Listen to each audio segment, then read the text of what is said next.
ಕರಣಿ ಸಹಾಯ ತಗೊಂಡು ಇದನ್ನು ಅದಕ್ಕೆ ಇನ್ನೊಂದು ಸ್ವಲ್ಪ ಸಮವಾಗಿ ಮಾಡಿ ನಮ್ಮ ಶಾಲೆ ಅರಿವು ಆಗಿದ್ದರಿಂದ ಆ ಅನ್ನಶೀಲನ ಅದರ ಮೇಲೆ ಹಚ್ಚಿರಿಸಿದ್ದೀವಿ. ಆಮೇಲೆ ಅದನ್ನು ಒಣಗಕ್ಕೆ ಇಟ್ಟಿದ್ದೀವಿ.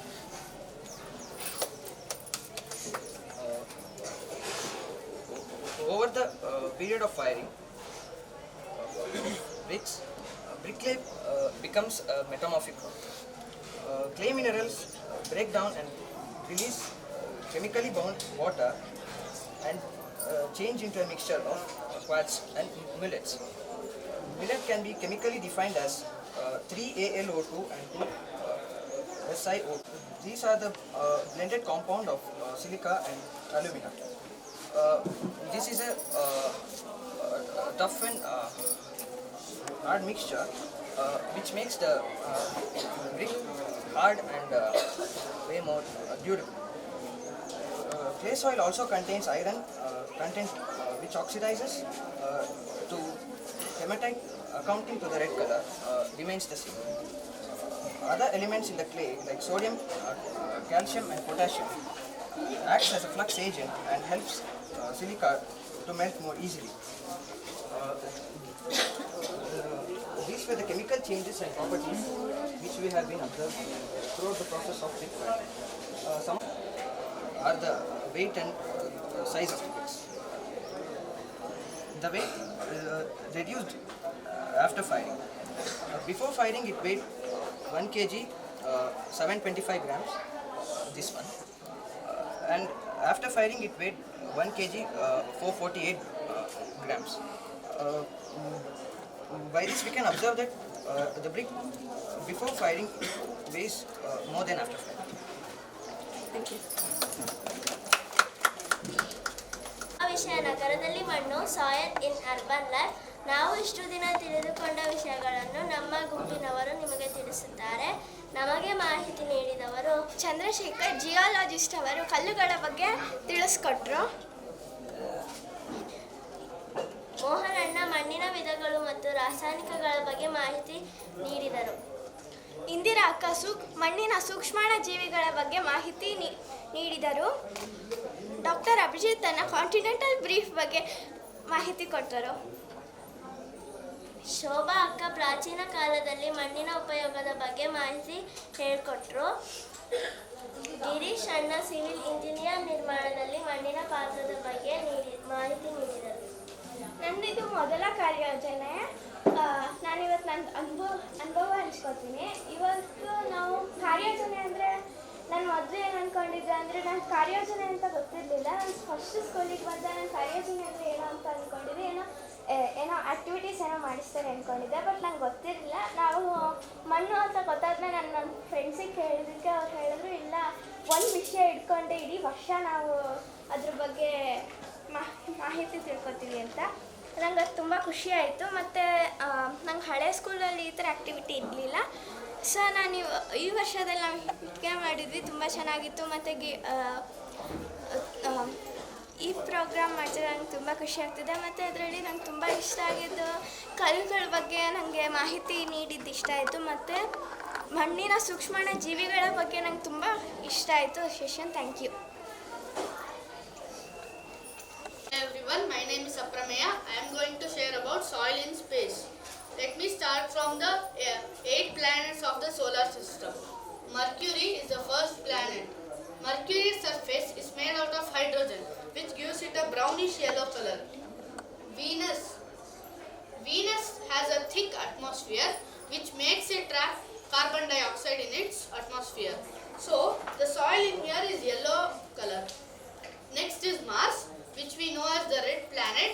The soil in Mars contains iron oxide or rust, which gives it a dark red color. As we know, the next 4 planets, Jupiter, Saturn, Uranus and Neptune, are gas giants and don't have soil. I am going to go to Pluto. Pluto is far away from Sun, which makes it collect a lot of sodium nitrate, which gives it a bluish purple shade. And now I will tell what all elements give the major color to the soil or any space body.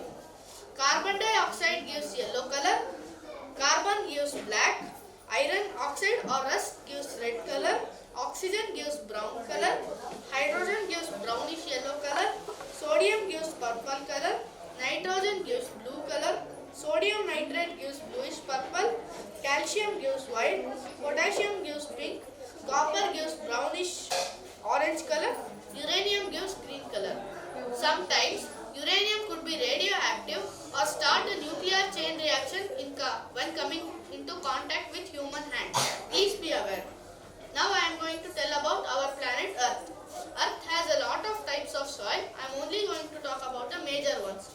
Red soil, which contains iron oxide, is good for traditional games. Black soil, which contains carbon, is good for residential crops. Brown soil, which contains oxygen, is good for commercial crops, and sand has no major element to give it a special color. Thank you. Good evening everyone. Today I am going to share about urbanization of ancient civilizations.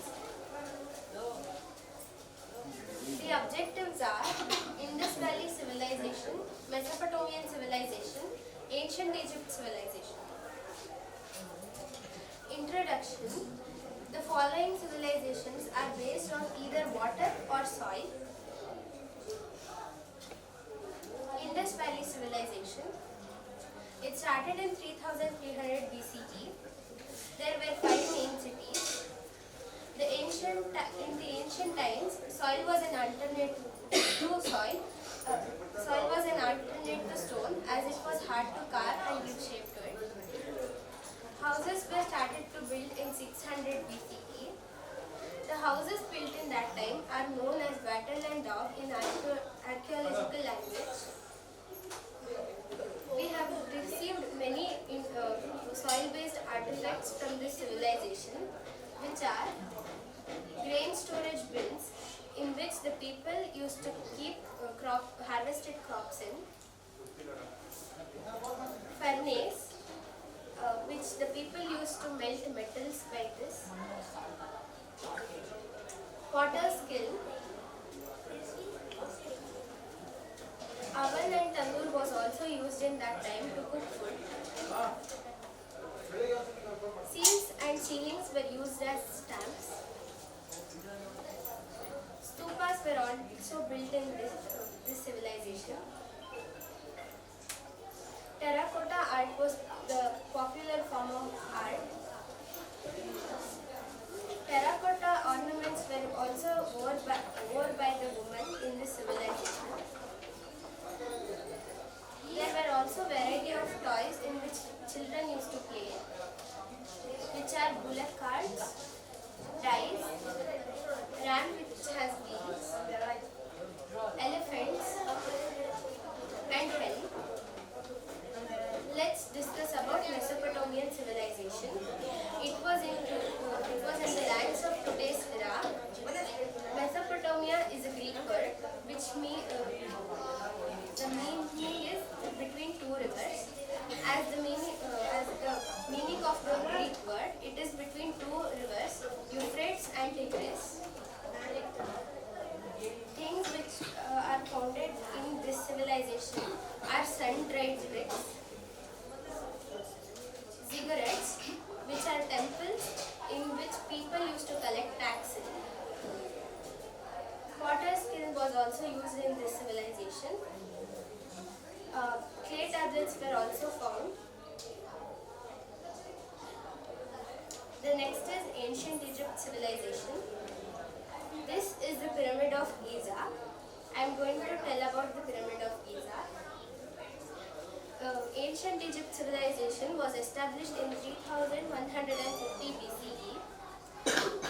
The Egyptians had a crazy belief that the king's soul still stays with them after the death. So they started mummifying kings after death. In 2575 BCE, King Pharaoh Khufu ascended the throne, marking the beginning of his reign.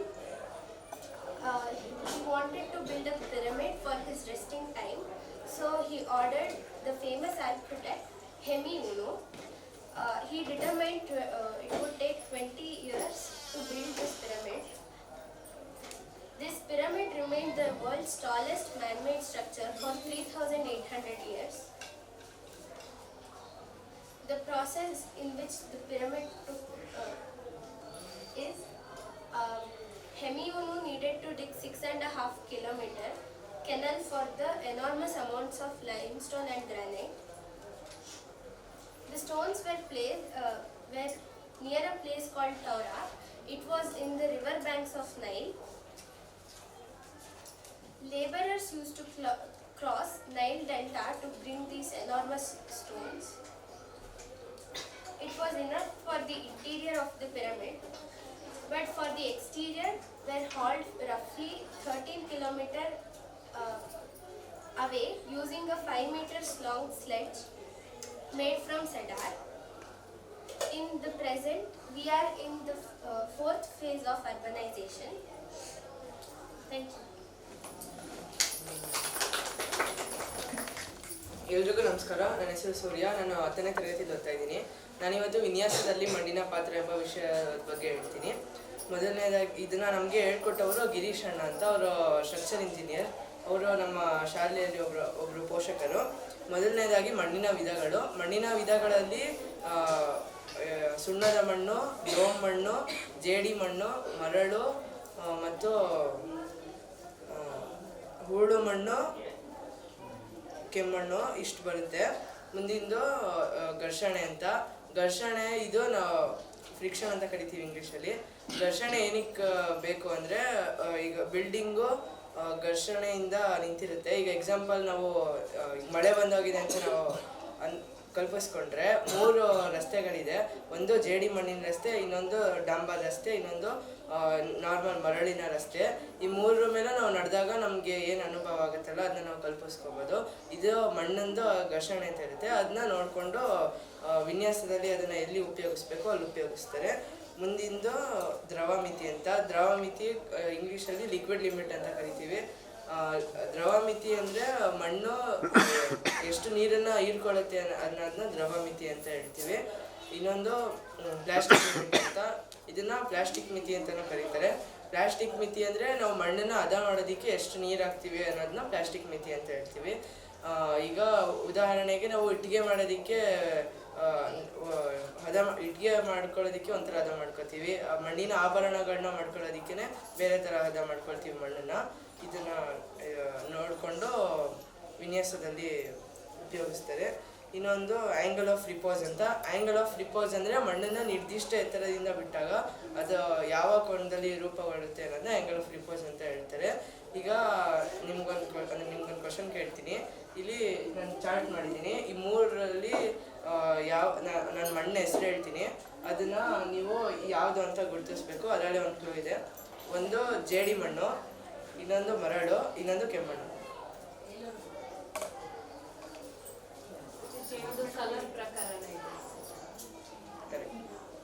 ಮುಂದಿಂದು permeability ಅಂತ. Permeability ಅಂದರೆ ಭೇದ್ಯತೆ ಅಂತ ಕರಿತೀವಿ. ಭೇದ್ಯತೆ ಅಂದರೆ ಮಣ್ಣು ಎಷ್ಟು ಭಾರನ ತಡ್ಕೊಂಡು ಅದು ಒಡೆಯೋದನ್ನ ನಾವು ಭೇದ್ಯತೆ ಅಂತ ಕರಿತೀವಿ. ಇನ್ನೊಂದು ಶಿಯರ್ ಸ್ಟ್ರೆಂತ್ ಆಫ್ ಸಾಯಿಲ್, ಮಣ್ಣಿನ ಬರಿಯ ಸಾಮರ್ಥ್ಯ ಅಂತ. ಮಣ್ಣಿನ ಬರಿಯ ಸಾಮರ್ಥ್ಯ ಅಂದರೆ ಅದು ಅಂದರೆ ಒಂದು ಭಾಗದ ಮೇಲೆ ತಡ್ಕೊಳಕ್ಕಾಗದೇ ಇರೋಷ್ಟು ಭಾರ ಬಿದ್ದು ಅದು ಕುಸಿಯೋದು ಅಥವಾ ಜಾರೋದನ್ನ ನಾವು ಶಿಯರ್ ಅಂತ ಕರಿತೀವಿ. ಅದು ಮಣ್ಣಲ್ಲಿ ಅದು ಎಷ್ಟು ಭಾರ ತಡ್ಕೊಂಡು ಆಗುತ್ತೆ ಅನ್ನೋದನ್ನ ಶಿಯರ್ ಸ್ಟ್ರೆಂತ್ ಆಫ್ ಸಾಯಿಲ್ ಅಂತ ಹೇಳ್ತೀವಿ. ಮುಂದಿಂದು ಮಣ್ಣಿನ ಪರೀಕ್ಷೆಗಳು. ಮಣ್ಣಿನ ಪರೀಕ್ಷೆಗಳು ಯಾವ್ಯಾವ್ದು ಮಾಡ್ತೀವಿ ಅಂದರೆ ದೃಶ್ಯ ತಪಾಸಣೆ, ಜರಡಿ ಪರೀಕ್ಷೆ, direct shear test, California bearing ratio ಹಾಗೂ ಪ್ರಮಾಣಿತ ಕುಶಗ್ರಾಮಿತಿ ಪರೀಕ್ಷೆ ಅಂತ. ಇದಿಷ್ಟು ನಾವು ಮಾಡ್ತೀವಿ. ಆಮೇಲೆ ನಾವು ಮಣ್ಣಿಂದ ಕಟ್ಟಡಕ್ಕೆ ಬೇಕಾಗುವಂಥ ವಸ್ತುಗಳು ಯಾವ್ಯಾವ ತಗೊಳ್ತೀವಿ ಅಂದರೆ ಮೊದಲನೇದು ಉಕ್ಕು, ಇನ್ನೊಂದು ಇಟ್ಟಿಗೆ, ಗಾಜು, ಆಮೇಲೆ ಗಾರೆ, ಕಾಂಕ್ರೀಟ್ ಮತ್ತು ಹೆಂಚು. ಇದಿಷ್ಟು ನಾವು ಬಿಲ್ಡಿಂಗ್ ಮಟೀರಿಯಲ್ಸ್ಗೆ ತಗೊಳ್ತೀವಿ ಮಣ್ಣಿಂದ. ಆಮೇಲೆ ಮಣ್ಣಿನಿಂದ ಮಾಡಿರೋ ಕಟ್ಟಡಗಳು ಯಾವ್ಯಾವುದು ಅಂದರೆ ಮಣ್ಣಿನ ಅಣೆಕಟ್ಟು, ಮಣ್ಣಿನ ಮನೆಗಳು ಅಥವಾ ಕಟ್ಟಡಗಳು, ಆಮೇಲೆ ಮಣ್ಣಿನ ರಸ್ತೆಗಳು ಮತ್ತು ಮಣ್ಣಿನ ಒಡ್ಡುಗಳು.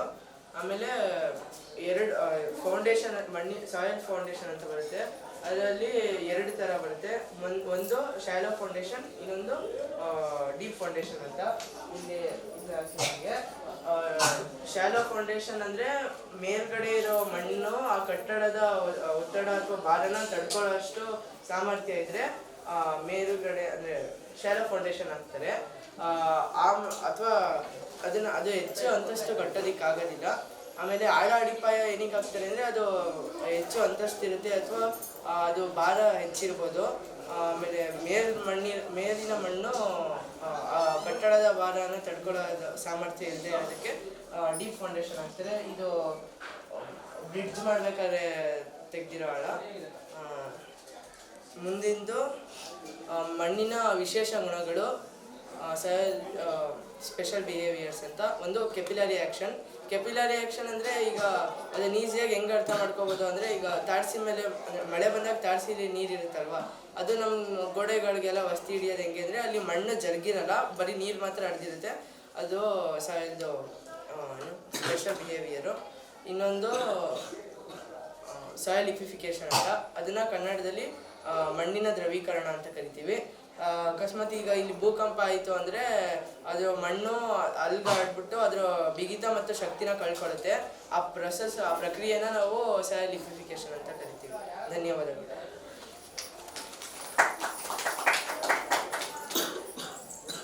Hello everyone, I am Disha. Today I am going to share about mud houses. You have heard about mud houses, but now it is less heard. Well, now I am going to share more information about mud houses.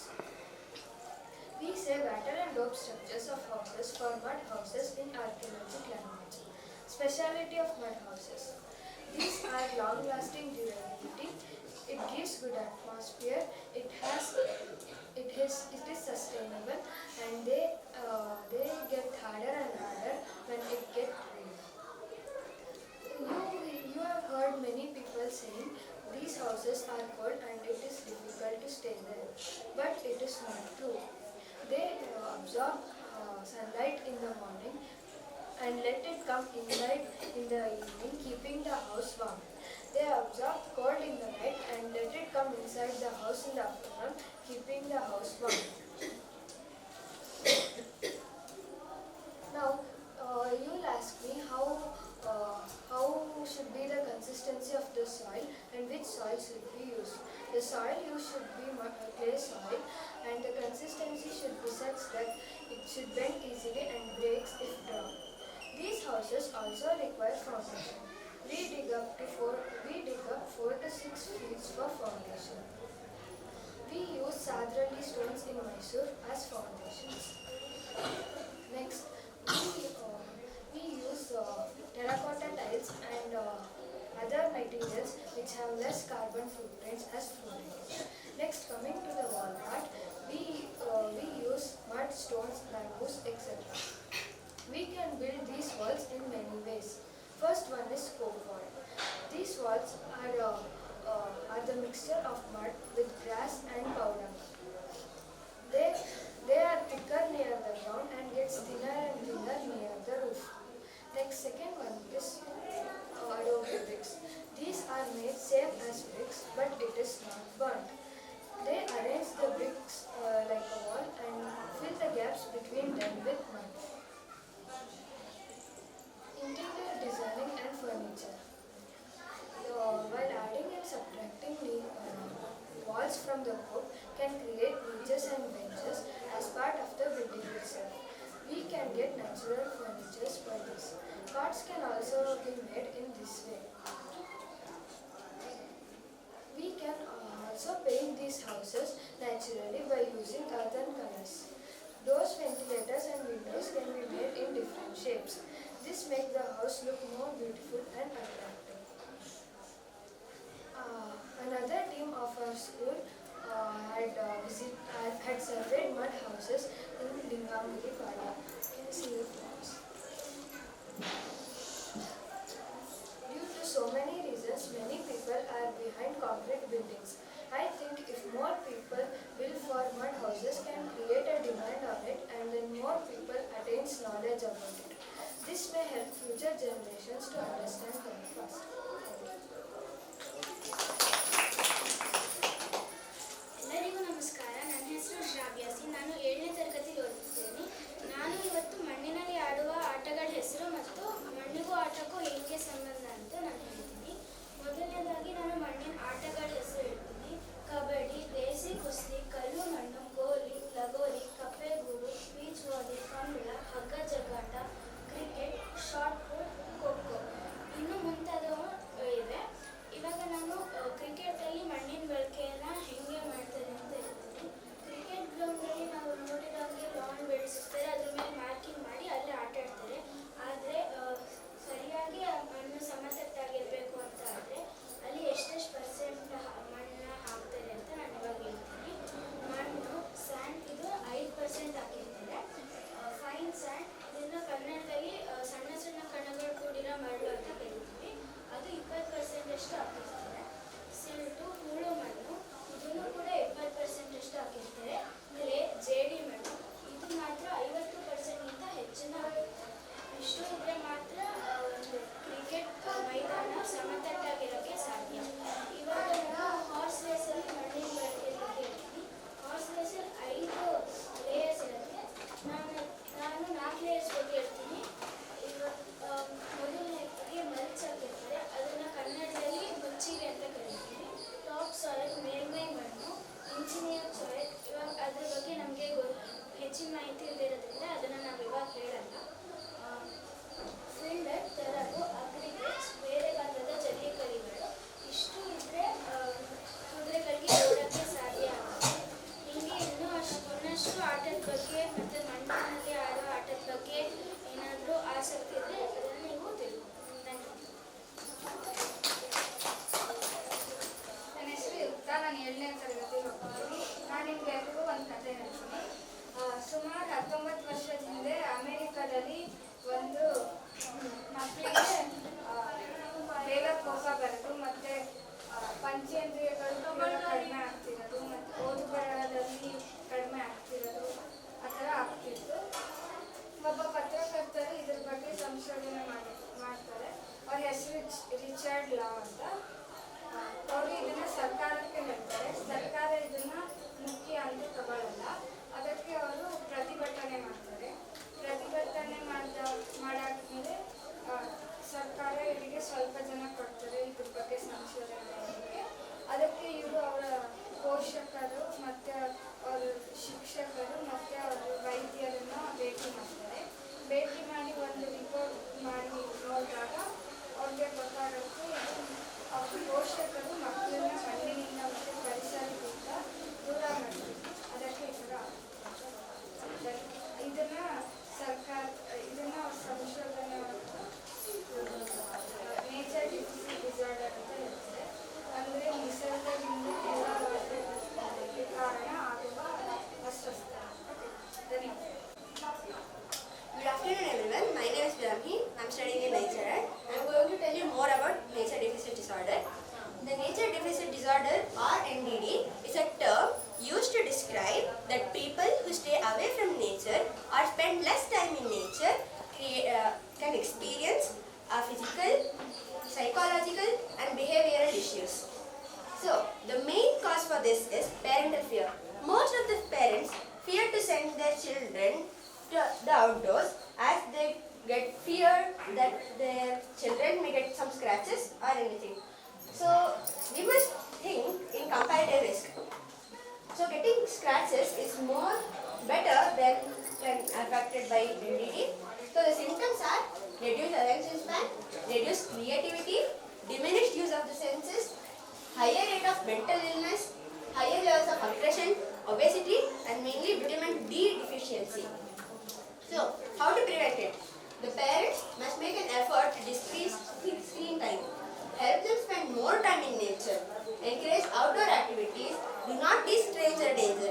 And as I said, please think in comparative risk. And find a nature-centered camp for your kids. And Richard Love has written many books related to nature deficit disorder. And some of them are The Last Child in the Woods, which he wrote in 2005, which was his first book about the nature deficit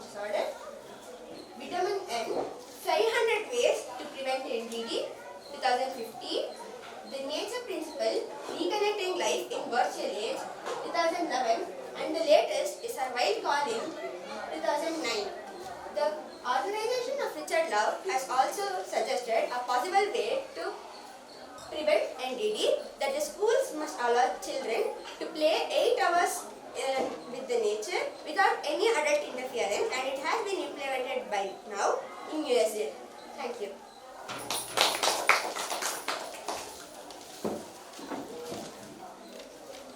ಎಲ್ಲರಿಗೂ ನಮಸ್ಕಾರ. ನನ್ನ ಹೆಸರು ರಿಷಿತಾ. ನನ್ನ ಹೆಸರು ಸಾಯಿ ಪ್ರಜ್ಞಾ. ಇವತ್ತು ನಾವು ನಿಮಗೆ ಮಣ್ಣಿನ ಬಗ್ಗೆ ಕೆಲವು ಪ್ರಶ್ನೆಗಳನ್ನ ಹೇಳ್ತಿದ್ದೀವಿ. ದಯವಿಟ್ಟು ಕೈ ಎತ್ತಿಬಿಟ್ಟು ಮಾತಾಡಿ. ಮೊದಲನೇ ಪ್ರಶ್ನೆ, ಮಡಿಕೆ ಮಾಡೋಕ್ಕೆ ಯಾವ ಮಣ್ಣನ್ನು ಉಪಯೋಗಿಸ್ತಾರೆ?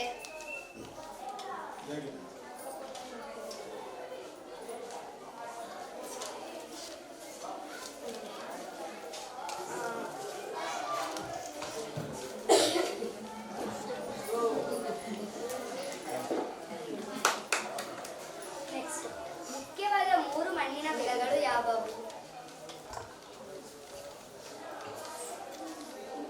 ಜೇಡಿ ಮಣ್ಣು, ಕೆಂಪು ಮಣ್ಣು,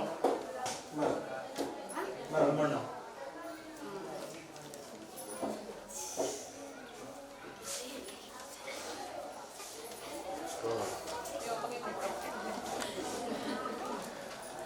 ನೆಕ್ಸ್ಟ್ ಪ್ರಶ್ನೆ, ಭೂಮಿಯ ಮೇಲೆ ಮನುಷ್ಯ ಬಂದ ನಂತರ ಎಷ್ಟು ಬಾರಿ ನಗರೀಕರಣವಾಗಿದೆ?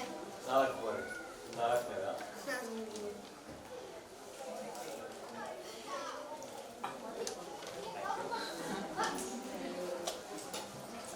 ಮಣ್ಣು ಹೇಗೆ ರಚನೆ ಆಗುತ್ತದೆ?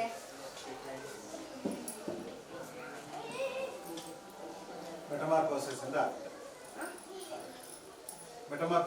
ಆಗ್ತದೆ. ಇಲ್ಲ, ಕಲ್ಲು ಪುಡಿ ಪುಡಿಯಾಗಿ ಆಗತ್ತೆ. ಆ ಕ್ರಿಯೆಗೆ ನಾವು ಶೀತಲೀಕರಣ ಎಂದು ಕರಿತೀವಿ.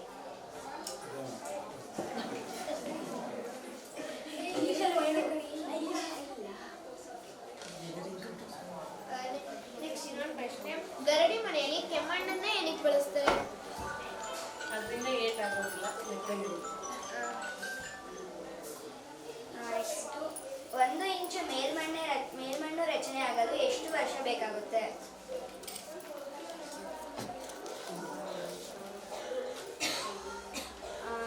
ಆನ್ಸರು 3500 ವರ್ಷಗಳು ಬೇಕಾಗುತ್ತೆ. ಧನ್ಯವಾದಗಳು.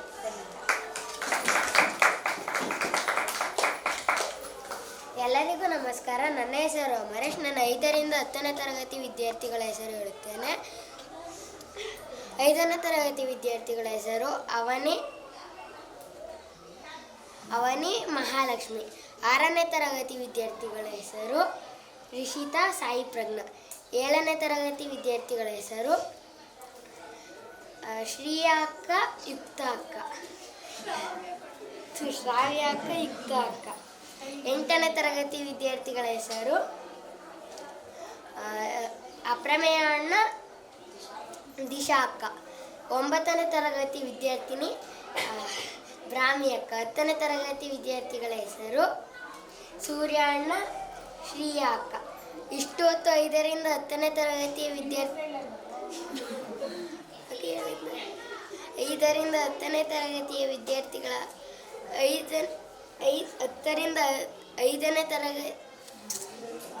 5ರಿಂದ 10ನೇ ತರಗತಿಯ ವಿದ್ಯಾರ್ಥಿಗಳು ಇಷ್ಟೊತ್ತು ಹಂಚಿಕೊಂಡ ವಿಷಯವನ್ನು ಶಾಂತವಾಗಿ ಆಲಿಸಿದ್ದಕ್ಕೆ ಹಾಗೂ ಕೇಳಿದ ಪ್ರಶ್ನೆಗೆ ಉತ್ತರಿಸಿದ್ದಕ್ಕೆ ನಿಮ್ಮೆಲ್ಲರಿಗೂ ನಮ್ಮ ತಂಡದಿಂದ ಧನ್ಯವಾದಗಳು.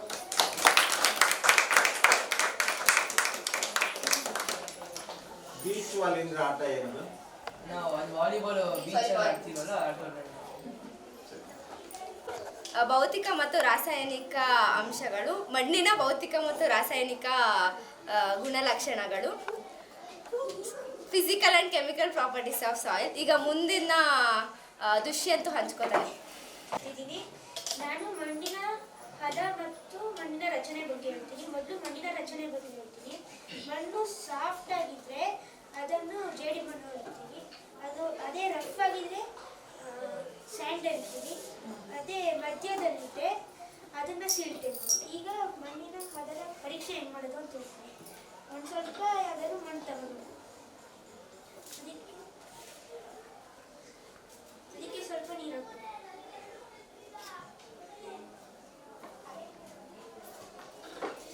ಈಗ ಉಂಡೆ ಮಾಡ್ತೀವಿ.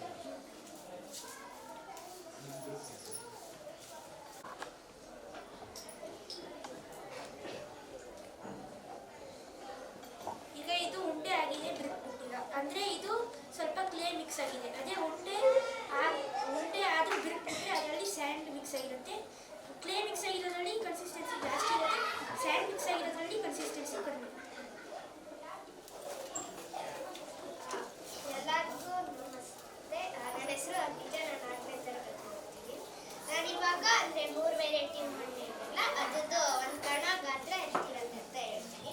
ಫಸ್ಟು ಜೇಡಿ ಮಣ್ಣು, ಅದು ಒಂದು ಕಣ ಗಾತ್ರ ಇರೋದು 0.002 ಮಿಲಿಮೀಟರ್ ತನಕ ಇರುತ್ತೆ. ಆಮೇಲೆ ಮರಳ್ದು 0.06 ಇಂದ 2 ಮಿಲಿಮೀಟರ್ ತನಕ ಇರುತ್ತೆ.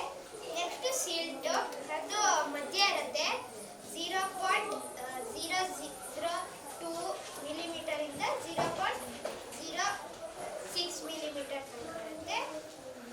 ಆಮೇಲೆ ಅಂದರೆ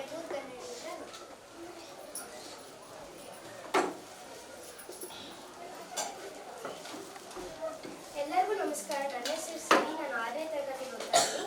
ಇವತ್ತು ನಿಮಗೆ ಮಣ್ಣಲ್ಲಿ ಯಾಕೆ ಬಣ್ಣ ಬರುತ್ತೆ ಅಂತ ಹೇಳ್ತೀನಿ. ಮಣ್ಣಲ್ಲಿ ಬಣ್ಣ ಬರೋದು ಅದರ ಖನಿಜಾಂಶಗಳಿಂದ.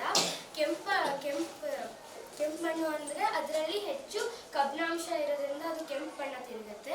ಹಾಗೆ ಕಪ್ಪು ಮಣ್ಣು ಅಂತ ತಗೊಂಡ್ರೆ ಅದರ ಹೆಚ್ಚು ಜೈವಿಕ ಅಂಶ ಇರೋದ್ರಿಂದ ಅದು ಕಪ್ಪು ಬಣ್ಣಕ್ಕೆ ತಿರುಗುತ್ತೆ. ಹಾಗೆ ಬಿಳಿ ಮಣ್ಣು ಅಂತ ತಗೊಂಡ್ರೆ ಅದು ಚಾಪ್ದು ಪುಡಿ ಅಂತ ಅಂದ್ಕೋಬೋದು. ಅದರಲ್ಲಿ ಹೆಚ್ಚು ಕ್ಯಾಲ್ಶಿಯಂ ಇರುತ್ತೆ. ಇಲ್ಲಿ ನಾವು ನಮ್ಮ ಶಾಲೆಯಲ್ಲಿ ಸಿಕ್ಕಿರುವಂಥ ಒಂದಿಷ್ಟು ಮಣ್ಣುಗಳಿದೆ. ನಾವೆಲ್ಲರೂ ಹೋದಾಗ ಅಲ್ಲಿ ವೆರೈಟಿ ಮಣ್ಣುಗಳು ನಮಗೆ ಸಿಗುತ್ತೆ. ಹಾಗೆ ನಮ್ಮ ಶಾಲೆ ಅಲ್ಲಿ ಸ್ಟಾಫ್ ರೂಮ್ ಮುಂದೆ ಒಂದು ಮಣ್ಣಿಂದು ರಂಗೋಲಿ ಹಾಕಿದ್ದೀವಿ, ಅದನ್ನ ನೋಡ್ಬೋದು. ಎಲ್ಲರಿಗೂ ನಮಸ್ಕಾರ. ನನ್ನ ಹೆಸರು ನಾನು 2ನೇ ತರಗತಿ ಓದ್ತಿದ್ದೀನಿ. ನಾನು ಮಣ್ಣಿನ ನೀರನ್ನು ಚಟುವಟಿಕೆ ಬಗ್ಗೆ ನಾವು ಮಾಡಿರುವ ಚಟುವಟಿಕೆ ಬಗ್ಗೆ ನಾನು ಹೇಳ್ತಾ ಇದ್ದೀನಿ. ನಾವು ಫಸ್ಟು ಒಂದು ಪೈಪ್ ತಗೊಂಡು ಅದ್ರ ಮೇಲೆ 9 ಸೆಂಟಿಮೀಟರ್ ಬಂದು ಲೈನ್ ಹಿಡ್ದು 10 ಸೆಂಟಿಮೀಟರ್ ಅಷ್ಟು ಉದ್ದ ಮಣ್ಣನ್ನು ತೆಗೆದು ಅದ್ರ ಮೇಲೆ ಪೈಪ್ ಹಾಕಿದ್ಮೇಲೆ ಪೈಪ್ ಅಷ್ಟು ನೀರು ಹಾಕಿದ್ವಿ. ನಂತರ ಆ ಲೈನಿಗೆ ಬಂದಮೇಲೆ ನಾವು ಟೈಮ್ನ ಇಟ್ಕೊಂಡ್ವಿ. ಯಾವ ಮಣ್ಣು ಎಷ್ಟೆಷ್ಟಿಂದ ತಗೊಂಡು ಅನ್ನೋದು ಈ ಚಟುವಟಿಕೆಯಲ್ಲಿ ಗೊತ್ತಾಯಿತು. ಮತ್ತು ನಾವು ಶಾಲಾ ಮೈದಾನದಲ್ಲಿ ಅಲ್ಲಿ ಮಾಡಿದ್ವಿ. ಅದು ತುಂಬ ಟೈಮ್ ಇಟ್ಕೊಳ್ತು, ಯಾಕಂದರೆ ಅದು ತುಂಬ ಅಂದರೆ ತುಂಬ ಎಲ್ಲರೂ ಒತ್ತಿ ಅದು ಒತ್ತಡ ಅದು ಗಟ್ಟಿ ಆಯಿತು. ಅದಕ್ಕೆ ಜಾಸ್ತಿ ಟೈಮ್ ಇಟ್ಬೇಕು.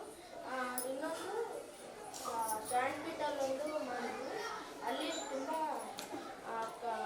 ಬೇಗ ಹೀರ್ಕೊಂಡಾದ್ಮೇಲೆ ಅದು ನಮಗೆ ಇದರಿಂದ ನಮಗೆ ಮಣ್ಣು ಎಷ್ಟು ಬೇಗ ಹೀರ್ಕೊಳ್ತೆ ಅನ್ನೋದು ಈ ಚಟುವಟಿಕೆ ಗೊತ್ತಾಯ್ತು. ನನ್ನ ಹೆಸರು ಸಂಪದ, ನಾನು 7ನೇ ತರಗತಿಯಲ್ಲಿ ಓದ್ತಿದ್ದೀನಿ.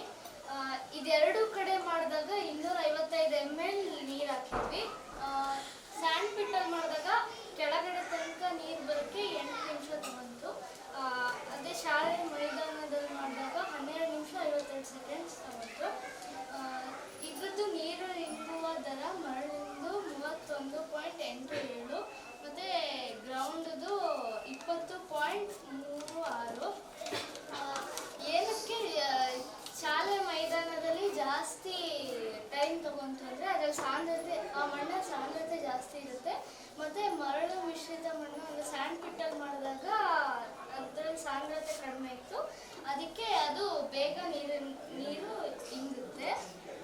ಇವಾಗ ನಾನು ಪ್ರಶ್ನೆ ಒಂದಷ್ಟು ಪ್ರಶ್ನೆ. ಅತಿ ಕಡಿಮೆ ನೀರು ಇಂಗೋ ದರವನ್ನು ಹೊಂದಿದೆ. ಮಳೆಯಾದ ನಂತರದ 8-10 ದಿನದಲ್ಲಿ ಕೆರೆ ಅಥವಾ ಬಾವಿ ನೀರಿನ ಮಟ್ಟ ಮೇಲಿರುತ್ತೆ. ಯಾವ ವಿಧದ ಮಣ್ಣು ವೇಗವಾಗಿ ಮತ್ತು ಹೆಚ್ಚಿನ ಪ್ರಮಾಣದಲ್ಲಿ ಬಾವಿ ನೀರನ್ನ ತಲುಪೋಕ್ಕೆ ಅವಕಾಶ ಮಾಡಿಕೊಡುತ್ತೆ? ಆನ್ಸರ್ ಮರಳು ಮಿಶ್ರಿತ ಮಣ್ಣು. ಯಾವ ವಿಧದ ಮಣ್ಣು ಅತಿ ಹೆಚ್ಚು ಪ್ರಮಾಣದಲ್ಲಿ ನೀರನ್ನು ಹಿಡಿದಿಟ್ಕೊಳ್ಳುತ್ತೆ ಮತ್ತು ಯಾವುದು ಅತಿ ಕಡಿಮೆ ಪ್ರಮಾಣದಲ್ಲಿ ನೀರನ್ನು ಹಿಡಿದಿಟ್ಕೊಳ್ಳುತ್ತೆ? ಜೇಡಿ ಮಣ್ಣು ಜಾಸ್ತಿ ಹಿಡಿದಿಟ್ಕೊಳ್ಳುತ್ತೆ. ಅತಿ ಹೆಚ್ಚು ಮಳೆ ನೀರನ್ನು ಇಂಗಿಸಿ ಅದನ್ನು ಅಂತರ್ಜಲ ತಲುಪುವಂತೆ ಮಾಡೋ ಯಾವುದಾದ್ರೂ ಒಂದು ವಿಧಾನವನ್ನು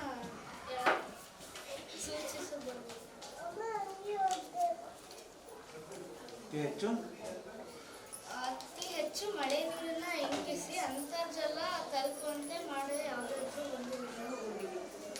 ಛಾವಣಿ ನೀರು ಸಂಗ್ರಹಣೆ ಮಾಡ್ಬೋದು, ಗುಳಿಗಳು ಮಾಡ್ಬೋದು.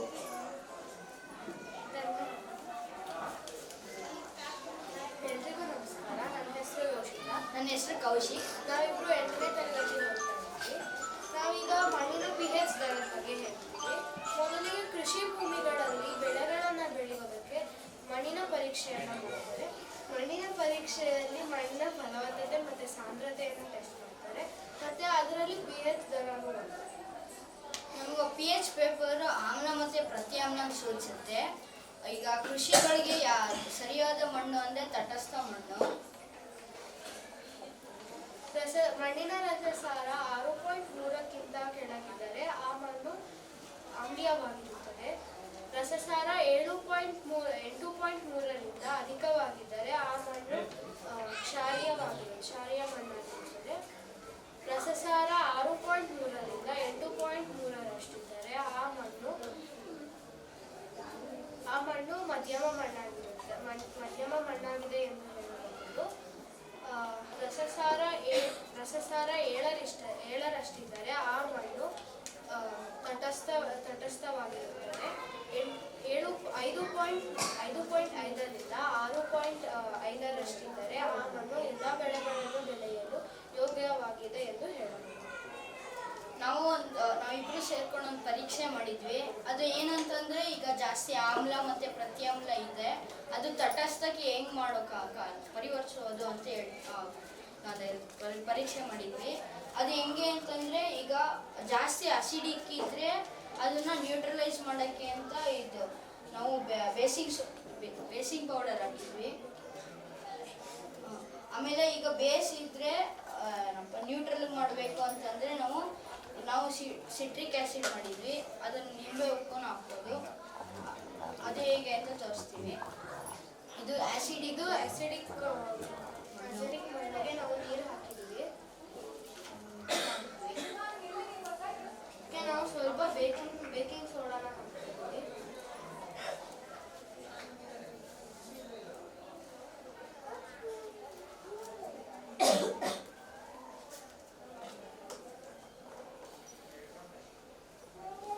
ಇದು ಬೇಸಿಕ್ ಮಣ್ಣು. ಅದಕ್ಕೆ ನಾವು ಸ್ವಲ್ಪ ನಿಂಬೆ ಉಪ್ಪನ್ನ ಹಾಕ್ತಾ ಇದ್ದೀವಿ.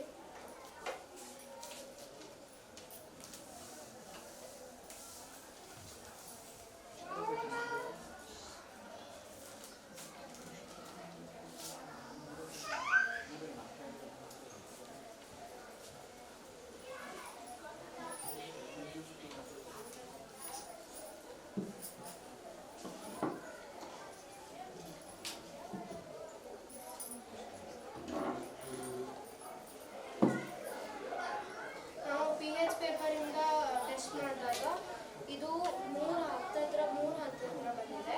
ಸೊ ಇದನ್ನ ನಾವು ಆಮ್ಲ ಅಂತ ಹೇಳ್ಬೋದು.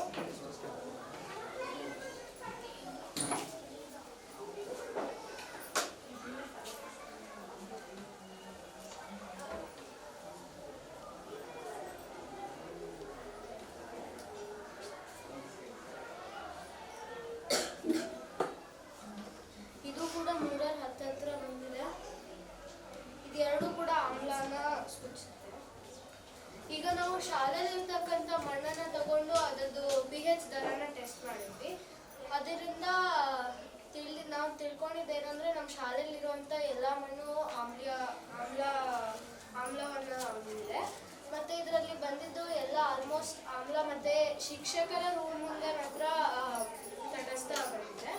ಇದರಿಂದ ಎಲ್ಲರೂ ನಮ್ಮ ಶಾಲೆಯಲ್ಲಿರ್ತಕ್ಕಂಥ ಮಣ್ಣು ಆಮ್ಲವಾಗಿದೆ. ಧನ್ಯವಾದ. ಎಲ್ಲರಿಗೂ ನಮಸ್ಕಾರ. ನನ್ನ ಹೆಸರು ಚಂದನ್. ನಾನು 6ನೇ ತರಗತಿಯಲ್ಲಿ ಓದ್ತಿದ್ದೀನಿ. ನಾನಿವಾಗ ಸರಂಧ್ರತೆ ಬಗ್ಗೆ ಹೇಳ್ತಿದ್ದೀನಿ.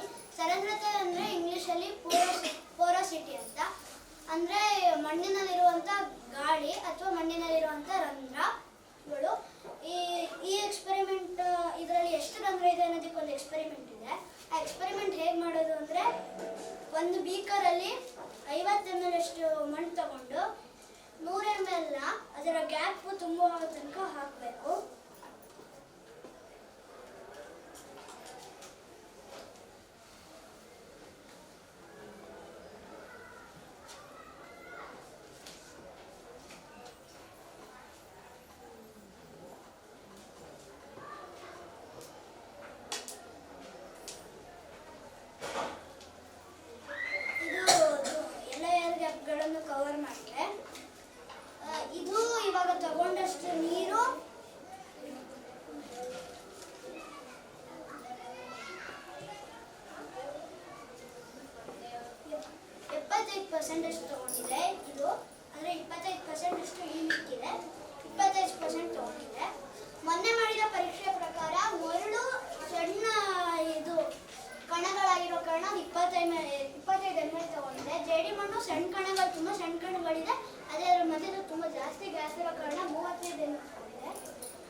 1 ಮೀಟರ್ ಕ್ಯೂಬ್ ಪರಿಮಾಣದಲ್ಲಿ ಎಷ್ಟು ದ್ರವ್ಯರಾಶಿ ಇದೆ ಅದನ್ನ ಅದ್ರ ಸಾಂದ್ರತೆ ಅಂತ ಹೇಳ್ತಾರೆ. 1 ಮೀಟರ್ ಕ್ಯೂಬ್ ಅಂತಾನೆ ಅಲ್ಲ, 1 ಸೆಂಟಿಮೀಟರ್ 2 ಸೆಂಟಿಮೀಟರ್ ಏನಾದರೂ ತಗೊಳ್ಬೋದು. ನಾನು 1 ಮೀಟರ್ ಕ್ಯೂಬ್ ಅಂತ ತಗೊಂಡಿದ್ದೀನಿ. ಮತ್ತೆ ಈ ಸಾಂದ್ರತೆಯದು ಸೂತ್ರ ಏನಂದ್ರೆ ಪರಿಮಾಣದಿಂದ ಭಾಗಿಸಿದ ದ್ರವ್ಯರಾಶಿ ಅಂತ. ಆಮೇಲೆ ಈ ಸಾಂದ್ರತೆನ ನಾವು ದಿನನಿತ್ಯ ಜೀವನದಲ್ಲಿ ಎಲ್ಲೆಲ್ಲಿ ಉಪಯೋಗಿಸ್ಕೊಳ್ಬೋದು ಅಂದ್ರೆ, ಈಗ ಸಸ್ಯಗಳು ಬೆಳಿಬೇಕಾದ್ರೆ ಕಮ್ಮಿ ಸಾಂದ್ರತೆ ಇದ್ರೆ ಸಸ್ಯಗಳ ಬೇರ್ಗಳು ಆಳದ ತನಕ ಹೋಗೋಕ್ಕೆ ಸಹಾಯ ಮಾಡುತ್ತೆ, ಮತ್ತೆ ಅಲ್ಲಿ ಚೆನ್ನಾಗಿ ಏರೇಷನ್ ಇರುತ್ತೆ. ಆಮೇಲೆ ನೀರು ಬೇಗ ಇಂಗತ್ತೆ ಅಲ್ಲಿ. ಆಮೇಲೆ ಸಸ್ಯಗಳ ಮಣ್ಣಿನ ಸಾಂದ್ರತೆ ಅಲ್ಲಿ ಜಾಸ್ತಿ ಇದ್ರೆ ಚೆನ್ನಾಗಿ ಏರೇಷನ್ ಇರಲ್ಲ, ಆಮೇಲೆ ನೀರು ಅಲ್ಲಿ ಬೇಗ ಇಂಗಲ್ಲ. ಯಾವಾಗಲೂ ಈ ಥರನೇ ಈಗ ಹೆಂಗೆ ಕಮ್ಮಿ ಸಾಂದ್ರತೆಯಲ್ಲಿ ಅಡ್ವಾಂಟೇಜಸ್ ಮತ್ತೆ ಜಾಸ್ತಿ ಸಾಂದ್ರತೆ ಡಿಸ್ಅಡ್ವಾಂಟೇಜಸ್ ಇತ್ತು, ಯಾವಾಗಲೂ ಇದೇ ರೀತಿ ಇರಲ್ಲ. ಒಂದೊಂದು ಸಂದರ್ಭಗಳಲ್ಲಿ ಇದ್ರದ್ದು ಉಲ್ಟಾನೂ ಇರ್ಬೋದು. ಹೆಂಗಂದ್ರೆ ಈಗ ಮಣ್ಣಿನ ಸವಕಳಿ ಆಗ್ಬೇಕಾದ್ರೆ ಜಾಸ್ತಿ ಸಾಂದ್ರತೆ ಇದ್ರೆ ಆ ಪ್ರದೇಶದಲ್ಲಿ ಮಣ್ಣಿನ ಸವಕಳಿ ಆಗೋದು ಜಾಸ್ತಿ, ಅದೇ ಕಮ್ಮಿ ಸಾಂದ್ರತೆ ಇದ್ರೆ ಆ ಪ್ರದೇಶದಲ್ಲಿ ಮಣ್ಣಿನ ಸವಕಳಿ ಆಗೋದು ಕಮ್ಮಿ. ನಾವು ಇಲ್ಲಿ ಏನೋ ಸಾಂದ್ರತೆ ಪರೀಕ್ಷೆ ಮಾಡಿದೀವಿ, ಯಾವ್ಯಾವ ಮಣ್ಣಲ್ಲಿ ಹೆಂಗೆ ಸಾಂದ್ರತೆ ಇರುತ್ತೆ ಅಂತ.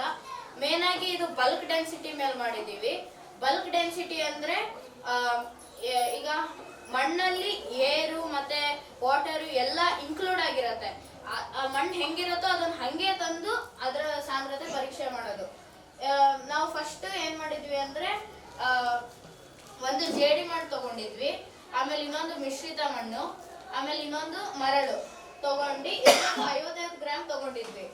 ಆಮೇಲೆ ಅದನ್ನ ಒಂದು ಬೀಕರಲ್ಲಿ ಹಾಕಿ ಅದು ಎಷ್ಟು ಜಾಗವನ್ನು ಆಕ್ರಮಿಸ್ಕೊಂಡಿದೆ ಅದನ್ನ ಅದ್ರ ಪರಿಮಾಣ ಅಂತ ನಾವು ಕನ್ಸಿಡರ್ ಮಾಡಿ ಅದನ್ನ ನೋಟ್ ಮಾಡ್ಕೊಂಡಿದ್ದೀವಿ. ಆಮೇಲೆ ಅವಾಗಲೇ ಹೇಳ್ದಂಗೆ ಸಾಂದ್ರತೆದು ಸೂತ್ರ ನಾವು ಬಳಸಿ ಅದನ್ನ ನಾವು ಅದ್ರ ಸಾಂದ್ರತೆ ಕಂಡು ಹಿಡ್ಕೊಂಡಿದ್ದೀವಿ. ಜೇಡಿ ಮಣ್ಣಿನ ಸಾಂದ್ರತೆ 1.01 ಗ್ರಾಮ್ಸ್ ಪರ್ ಸೆಂಟಿಮೀಟರ್ ಕ್ಯೂಬ್ ಸಿಕ್ಕಿದೆ. ಆಮೇಲೆ ಮಿಶ್ರಿತ ಮಣ್ಣಿಗೆ 1.69 ಗ್ರಾಮ್ಸ್ ಪರ್ ಸೆಂಟಿಮೀಟರ್ ಕ್ಯೂಬ್ ಸಿಕ್ಕಿದೆ. ಆಮೇಲೆ ಮರಳುಗೆ 2.5 ಗ್ರಾಮ್ಸ್ ಪರ್ ಸೆಂಟಿಮೀಟರ್ ಕ್ಯೂಬ್ ಸಿಕ್ಕಿದೆ. ಆಮೇಲೆ ಇನ್ನೊಂದು ವಿಷಯ ಏನಂದ್ರೆ, ಚಂದನು ಸರಂಧ್ರತೆ ಬಗ್ಗೆ ಮಾಡಿದ್ನಲ್ಲ, ಆ ಸರಂಧ್ರತೆ ಎಷ್ಟು ಜಾಸ್ತಿ ಇರುತ್ತೆ ಅಷ್ಟೇ ಸಾಂದ್ರತೆ ಕಡಿಮೆ ಇರುತ್ತೆ. ಆಮೇಲೆ ಇಲ್ಲಿ ಒಂದು ಎಕ್ಸ್ಪೆರಿಮೆಂಟ್ ಇದೆ. ನಾನು ಅವಾಗಲೇ ಹೇಳ್ದಂಗೆ ಕಟ್ಟಡಗಳು ಜಾಸ್ತಿ ಸಾಂದ್ರತೆ ಇದ್ದಲ್ಲಿ ಕಟ್ಟಡಗಳು ಭದ್ರವಾಗಿ ನಿಲ್ಲುತ್ತೆ, ಅದೇ ಕಮ್ಮಿ ಸಾಂದ್ರತೆ ಇದ್ದಲ್ಲಿ ಕಟ್ಟಡಗಳು ಕುಸ್ತೋಗುತ್ತೆ. ಅದಕ್ಕೆ ಒಂದು ಪರೀಕ್ಷೆ. ಇದನ್ನ ಎರಡು ಒಂದೇ ರೀತಿ ಮರಳು ತಗೊಂಡಿದ್ದೀನಿ. ಇದ್ರಲ್ಲಿ ಏನ್ ಮಾಡಿದೀನಿ ಅಂದ್ರೆ ಮರಳಿಗೆ ನೀರ್ ಹಾಕಿದ್ದೀನಿ. ನೀರ್ ಹಾಕಿದಾಗ ಏನಾಗುತ್ತೆ, ಸಾಂದ್ರತೆ ಮಧ್ಯೆ ಎಲ್ಲೆಲ್ಲಿ ಏರ್ ಗ್ಯಾಪ್, ಮಣ್ಣಿನ ಮಧ್ಯೆ ಎಲ್ಲೆಲ್ಲಿ ಏರ್ ಗ್ಯಾಪ್ ಇರುತ್ತೆ ಮಣ್ಣಿನ ಕಣಗಳ ಮಧ್ಯೆ, ಅಲ್ಲೆಲ್ಲ ಹೋಗಿ ನೀರ್ ತುಂಬಿಕೊಂಡು ಆ ಮಣ್ಣಿನ ಸಾಂದ್ರತೆ ಹೆಚ್ಚಾಗಿರುತ್ತೆ. ಅದೇ ಇಲ್ಲಿ ನಾನು ನೀರ್ ಹಾಕಿಲ್ಲ, ಆದ್ರಿಂದ ಇದು ಕಮ್ಮಿ ಸಾಂದ್ರತೆ ಇರುತ್ತೆ. ಇದು ಬೀಳತ್ತೆ, ಇದು ಭದ್ರವಾಗಿ ನಿಂತ್ಕೊಳ್ಳುತ್ತೆ. ಆಮೇಲೆ ಇನ್ನೊಂದು ಎಕ್ಸ್ಪೆರಿಮೆಂಟ್ ಏನಂದ್ರೆ, ಈಗ ಎಲ್ಲರಿಗೂ ಅಂತರ್ಜಲ ಅಂದ್ರೆ ಏನು ಅಂತ ಗೊತ್ತಿರತ್ತೆ. ಅಂತರ್ಜಲ ಎಷ್ಟೊಂದು ಕ್ಲೀನ್ ಆಗಿರತ್ತಲ್ವಾ, ಅದ್ ಹೆಂಗೆ ಅಂತ ಅದಕ್ಕೊಂದು ಮಾಡಲು. ಇದ್ರಲ್ಲಿ ನಾನು ಫಸ್ಟ್ ಹತ್ತಿ ಹಾಕಿದ್ದೀನಿ, ಅದ್ರ ಮೇಲೆ ಕ್ಲೇ ಸಾಯಿಲ್ ಹಾಕಿದ್ದೀನಿ, ಅದ್ರ ಮೇಲೆ ನಮ್ಮ ಸ್ಕೂಲಿನ ಗ್ರೌಂಡಿನ ಮಣ್ಣು ಹಾಕಿದ್ದೀನಿ, ಆಮೇಲೆ ಅದ್ರ ಮೇಲೆ ಈ ಮರಳು ಹಾಕಿದ್ದೀನಿ. ಆಮೇಲೆ ಇದ್ರ ಎಲ್ಲದ್ರ ಮೇಲೆ ನಾವು ಪೊಲ್ಯೂಟೆಡ್ ವಾಟರ್ ಅನ್ನು ಹಾಕಿದಾಗ ಸ್ವಲ್ಪ ಹೊತ್ತಾಗತ್ತೆ ಇದು ಬರಕ್ಕೆ, ಆದ್ರೆ ಕ್ಲೀನ್ ವಾಟರ್ ಬರುತ್ತೆ. ಧನ್ಯವಾದಗಳು. ಎಲ್ಲರಿಗೂ ನಮಸ್ಕಾರ. ನನ್ನ ಹೆಸರು ಸಿಂಚನಾ. ನಾವು 9ನೇ ತರಗತಿ ಓದ್ತಾ ಇದ್ದೀನಿ. ನಿಮ್ಗೆಲ್ಲರಿಗೂ ಮಡಿಕೆ ಮಾಡ್ಬೇಕಾದ್ರೆ ಅದನ್ನ ಒಂದ್ ರೌಂಡ್ ಸುಡ್ತಾರೆ ಅಂತ ಗೊತ್ತಲ್ವಾ? ಆಗ ಮಡಿಕೆನ ಸುಟ್ಟಾಗ ಅಲ್ಲಿ ಕೆಲವೊಂದು ಭೌತಿಕ ಮತ್ತೆ ರಾಸಾಯನಿಕ ಬದಲಾವಣೆಗಳಾಗುತ್ತೆ. ಆ ಬದಲಾವಣೆಗಳು ಏನೇನು, ಯಾಕಾಗುತ್ತೆ ಅಂತ ತಿಳ್ಕೊಳ್ಳೋಕೆ ನಾವು ಒಂದು ಸಣ್ಣ ಪ್ರಯೋಗ ಮಾಡಿದ್ವಿ. ಅದೇನಂದ್ರೆ, ಹದ ಆಗಿರೋ ಜೇಡಿ ಮಣ್ಣಿಂದ ನಾವು ಮೊದಲು 2 ಆಯತಾಕಾರದ ಬಿಸ್ಕೆಟ್ಗಳನ್ನ ಮಾಡ್ಕೊಂಡಿದ್ವಿ. ಆಮೇಲೆ ಅದನ್ನ 2 ದಿನ ಆರಕ್ಕಿಟ್ಟು ಅದರಲ್ಲಿ 1 ದಿನ ಸುಟ್ಟು ನೋಡಿದ್ವಿ. ಆವಾಗ ನಮ್ಗೆ ಅದ್ರ ಬಣ್ಣದಲ್ಲಿ ಬದಲಾವಣೆ ಗೊತ್ತಾಯ್ತು, ಹಾಗೆ ಅದ್ರ ತೂಕದಲ್ಲೂ ಬದಲಾವಣೆ ಗೊತ್ತಾಯ್ತು. ತೂಕದಲ್ಲಿ ಹೇಗೆ ಬದಲಾವಣೆ ಬರುತ್ತೆ ಅಂದ್ರೆ, ಸುಡಕ್ಕೂ ಮುಂಚೆ ಮಣ್ಣಿನಲ್ಲಿ ಹೆಚ್ಚು ನೀರಿನ ಅಂಶ ಇರುತ್ತೆ, ಅದರಿಂದ ಅದು ತೂಕ ಹೆಚ್ಚಿರುತ್ತೆ. ಸುಟ್ಟಾದ್ಮೇಲೆ ಅದ್ರ ನೀರಿನ ಅಂಶ ಎಲ್ಲ ಆವಿಯಾಗಿರೋದ್ರಿಂದ ತೂಕ ಕಡಿಮೆ ಆಗುತ್ತೆ. ಈಗ ಮುಂದೆ ಡೆನ್ಸಿಟಿನಲ್ಲಿ ನಮಗೆ ಬದಲಾವಣೆ ಗೊತ್ತಾಯ್ತು. ಡೆನ್ಸಿಟಿನಲ್ಲಿ ಹೇಗೆ ಬದಲಾವಣೆ ಗೊತ್ತಾಯ್ತು ಅಂದ್ರೆ, ಸುಡಕ್ಕೂ ಮುಂಚೆ ಬಿಸ್ಕೆಟ್ನಲ್ಲಿ ಏರ್ ಗ್ಯಾಪ್ ತುಂಬ ಜಾಸ್ತಿ ಇರುತ್ತೆ. ಅದ ಕಾರಣ ಪಾರ್ಟಿಕಲ್ಸ್ ಎಲ್ಲ ತುಂಬ ದೂರ ಇರುತ್ತೆ. ಅದೇ ಸುಟ್ಟಾದ್ಮೇಲೆ ಏರ್ ಗ್ಯಾಪ್ ತುಂಬ ಕಡಿಮೆ ಆಗಿ ಪಾರ್ಟಿಕಲ್ಸ್ ಎಲ್ಲ ಹತ್ತತ್ರ ಆಗುತ್ತೆ. ಅದನ್ನ ನಾವಿಲ್ಲಿ ನೋಡ್ಬೋದು. ಇದು ಸುಡ್ದಲೇ ಇರೋದು, ಇದು ಸುಟ್ಟಿರೋದ್ರಲ್ಲಿ ಸ್ವಲ್ಪ ಏರ್ ಗ್ಯಾಪ್ ಮತ್ತೆ ಪಾರ್ಟಿಕಲ್ಸ್ ದೂರ ಇರೋದು ಗೊತ್ತಾಗುತ್ತೆ. ಇದು ಸುಟ್ಟಿರೋದು, ಇದರಲ್ಲಿ ಏರ್ ಗ್ಯಾಪ್ ಕಡಿಮೆ ಇದೆ, ಕಡಿಮೆ ಇದೆ ಮತ್ತೆ ಪಾರ್ಟಿಕಲ್ಸ್ ಪ್ಯಾಕ್ಡ್ ಆಗಿದೆ. ಇದನ್ನ ನೀವು ನೋಡ್ಬೋದು.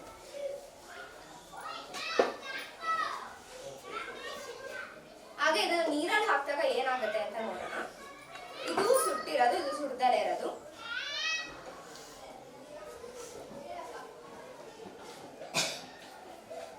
ನೀವು ನೋಡ್ಬೋದು, ಇದರಲ್ಲಿ ತುಂಬಾ ಪಾರ್ಟಿಕಲ್ಸ್ ಎಲ್ಲ ಉದ್ದಿರೋದು ಗೊತ್ತಾಗ್ತಾ ಇದೆ. ಆದ್ರೆ ಇದರಲ್ಲಿ ಅಷ್ಟಾಗಿ ಗೊತ್ತಾಗ್ತಾ ಇಲ್ಲ. ಮುಂದೆ ಇದ್ದು ಸ್ಟ್ರೆಂತ್ ಟೆಸ್ಟ್ ಮಾಡೋಣ. ಇದು ಸುಟ್ಟಿರೋದು, ಇದು ಸುಡ್ದಲೇ ಇರೋದು. ಈಗ ಸುಟ್ಟಿರೋದಕ್ಕೆ ನಾನು ಸ್ಕ್ರಾಚ್ ಮಾಡ್ತಾ ಇದ್ದೀನಿ.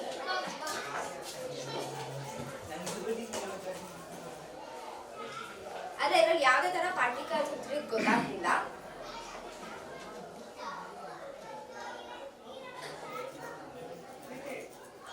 ಇದರಲ್ಲಿ ಪಾರ್ಟಿಕಲ್ಸ್ ಉದ್ರಿತಾ ಇರೋದು ಗೊತ್ತಾಗ್ತಾ ಇದೆ. ಮಡ್ಕೆನ ಸುಡಕ್ಕೆ ಕಾರಣನೇ ಇದು, ಅದ್ರ ಸ್ಟ್ರೆಂತ್. ಉದಾಹರಣೆಗೆ ನಾವು ಯಾವ್ದಾದ್ರು ಆಹಾರನ ಅಥವಾ ನೀರನ್ನ ಬೇಯಿಸಿದ್ರೆ ಅಥವಾ ಇಟ್ಟರೆ ಅದು ಕ್ರ್ಯಾಕ್ ಬೀಳಬಾರ್ದು ಅಂತ ಮಡ್ಕೆ ಮಾಡೋ ಪ್ರೋಸೆಸ್ನ ನಾವಿಲ್ಲಿ ನೋಡ್ಬೋದು. ಮೊದಲು ನಾವಿಲ್ಲಿ ಮಣ್ಣನ್ನ ಕಲೆಕ್ಟ್ ಮಾಡ್ಕೊತೀವಿ, ಆಮೇಲೆ ಅದನ್ನ ಹದ ಮಾಡ್ತೀವಿ, ಆಮೇಲೆ ಅದಕ್ಕೊಂದು ಶೇಪ್ ಕೊಟ್ಟು ಅದನ್ನ ಒಂದ್ ರೌಂಡ್ ಸುಡ್ತೀವಿ. ಆಮೇಲೆ ಅದಕ್ಕೆ ನಾವೇನಾದ್ರು ಡಿಸೈನ್ ಮಾಡ್ತೀವಿ ಅಂದ್ರೆ ಮಾಡ್ಬೋದು. ಆ ಡಿಸೈನ್ ಮಡ್ಕೆ ನೀಟಾಗಿ ಅಂಟ್ಕೊಳ್ಬೇಕು ಅಂತ ಇನ್ನೊಂದು ರೌಂಡ್ ಸುಡ್ತೀವಿ. ಅದಾದ್ಮೇಲೆ ನಾವು ಮಡ್ಕೆ ರೆಡಿ ಆಗುತ್ತೆ. ಇದೇ ಪ್ರೋಸೆಸ್ ಅಲ್ಲಿ ನಾವು ಪೆನ್ಸಿಲ್ ಲೆಡ್ ಕೂಡ ಮಾಡಿದ್ವಿ. ಯಾವ್ದಾದ್ರು ಇಲ್ಲಿ ಪೆನ್ಸಿಲ್ ಲೆಡ್ ಮಾಡ್ಬೇಕಾದ್ರೆ ಅದಕ್ಕೆ ಕ್ಲೇ ಸಾಯಿಲ್ ನ ಉಪಯೋಗಿಸ್ತಾರೆ ಅಂತ ಗೊತ್ತಿಲ್ಲ. ಅದನ್ನ ನಾವಿಲ್ಲಿ ನೋಡ್ಬೋದು. ನಾವು 1:4 ರೇಷಿಯೋದಲ್ಲಿ ಗ್ರಾಫೈಟ್ ಪೌಡರ್ ಮತ್ತೆ ಕ್ಲೇ ಸಾಯಿಲ್ ನ ಮಿಕ್ಸ್ ಮಾಡಿ ಪೆನ್ಸಿಲ್ ಲೆಡ್ ಮಾಡಿದೀವಿ. ಅದನ್ನ ನೀವು ಇಲ್ಲಿ ಹೋಗ್ಬೇಕಾದ್ರೆ ಪ್ರಯೋಗ ಮಾಡಿ ನೋಡ್ಬೋದು. ಧನ್ಯವಾದಗಳು.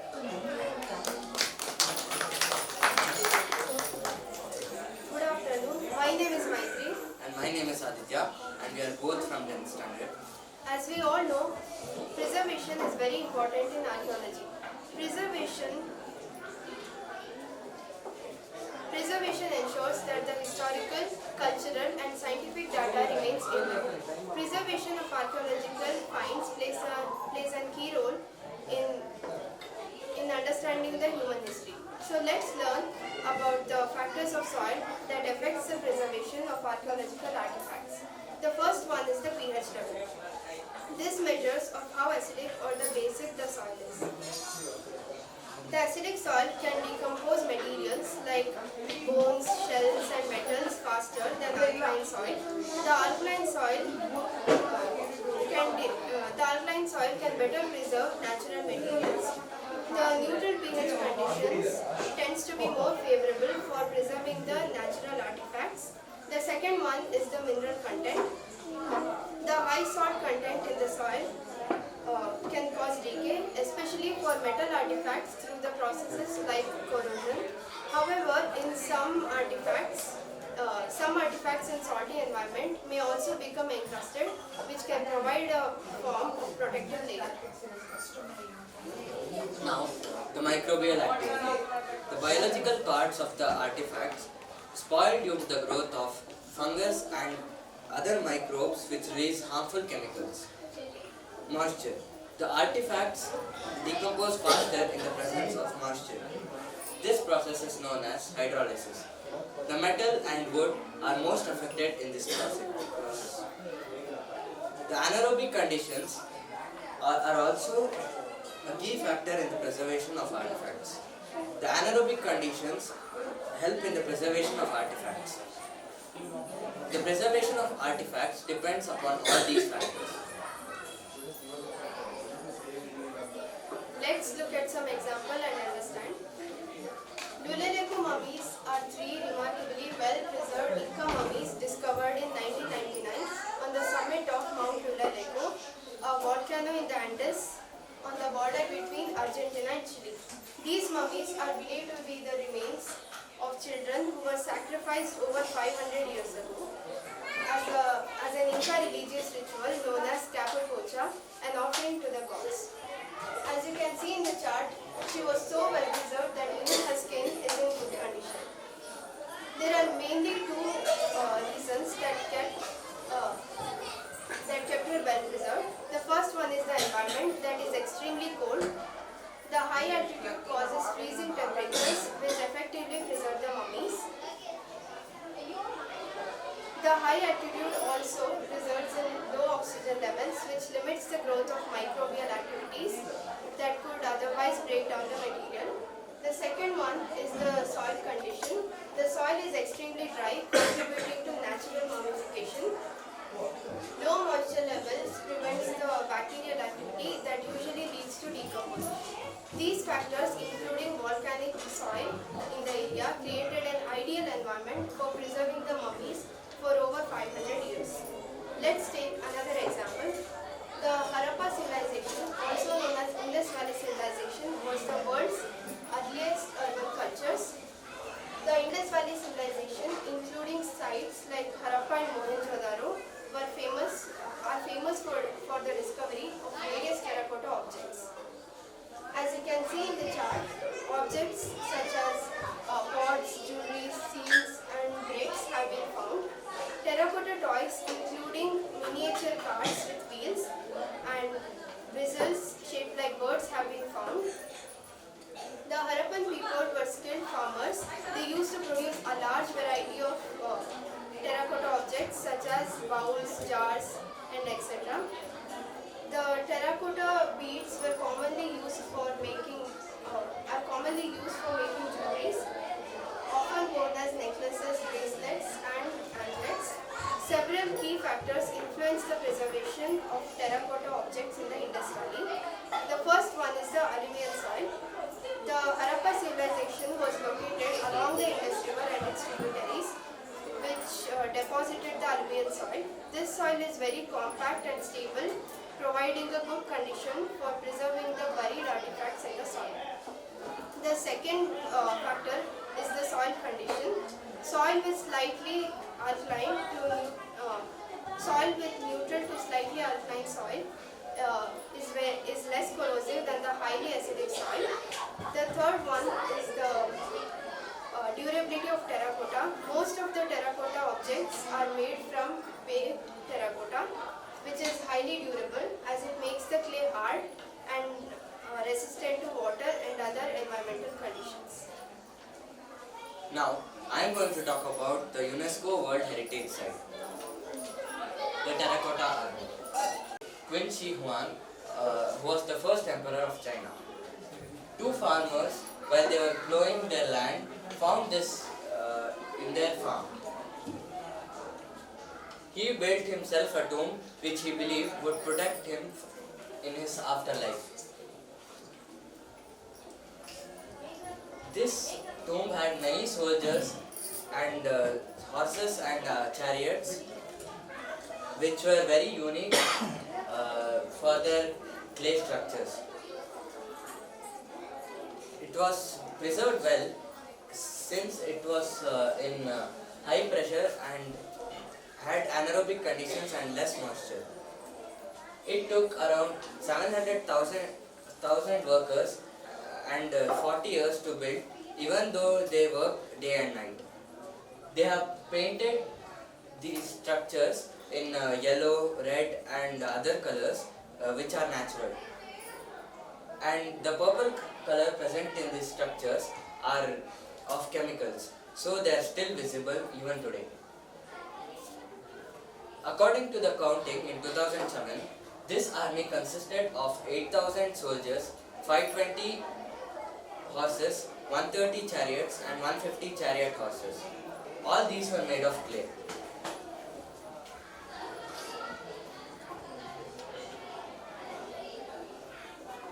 Now I am going to talk about case 2, the Lindo Man. In 1984, two workers found out in a peat bog in Cheshire, England, this body. It was well preserved due to the seed system of moss piling up and the cold environment present near the peat bog.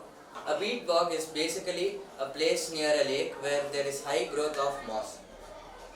After some research, they got to know that this body was around 2000 years old and was preserved perfectly well. This was preserved so well that his last meal, a piece of bread, was still visible even after 2000 years. He was called as Lindo Man because of his surroundings. By all these, we got to know that we should protect and preserve the archaeological artifacts and other findings. We also learned the soil properties which were helping in the preservation of artifacts.